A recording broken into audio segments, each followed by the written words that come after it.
Essentially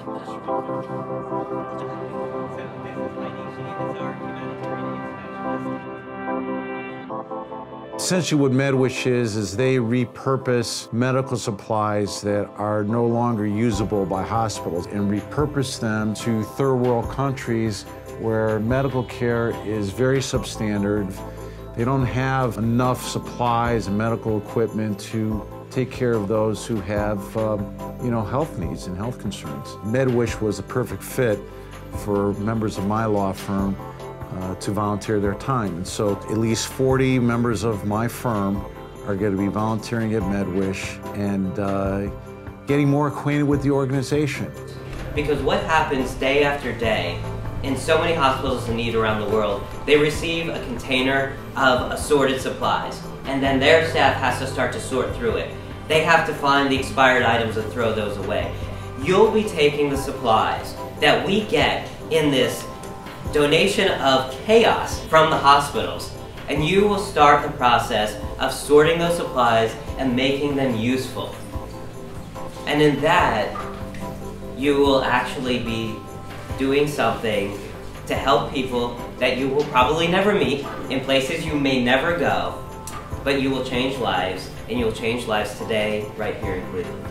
So, my name is Josh Kravitz. I'm the Executive Director of MedWish International. MedWish is dependent on the goodwill and the partnership of corporations throughout our region and really throughout the United States. Today, with the amazing support for Nuremberg Paris, we're actually going to be able to get through 13 pallets of assorted medical supplies. Put in perspective, an entire 40-foot container only holds 20 pallets. So quite literally, they are putting together almost half a shipment today.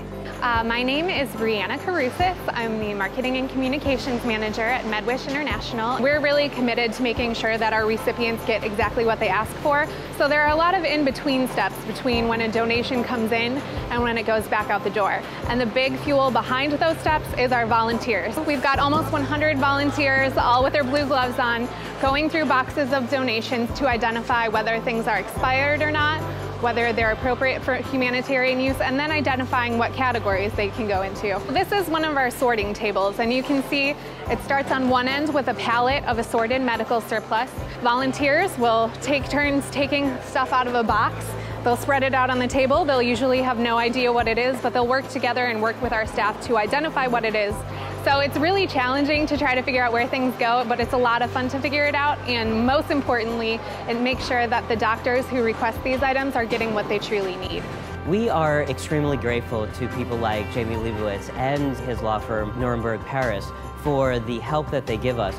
Quite literally, we would not be able to exist without our volunteers. We would not be able to raise enough money to employ the sorters that would be able to get through the 500 to 300,000 pounds of supplies that we get donated every single year. This is a great opportunity for members of my firm to be involved in something where we who have access to state-of-the-art medical care can do something to give back not only to our own community, but helping those who don't have access to the state-of-the-art medical care that we have. We are in a position where we can give back, and we must give back.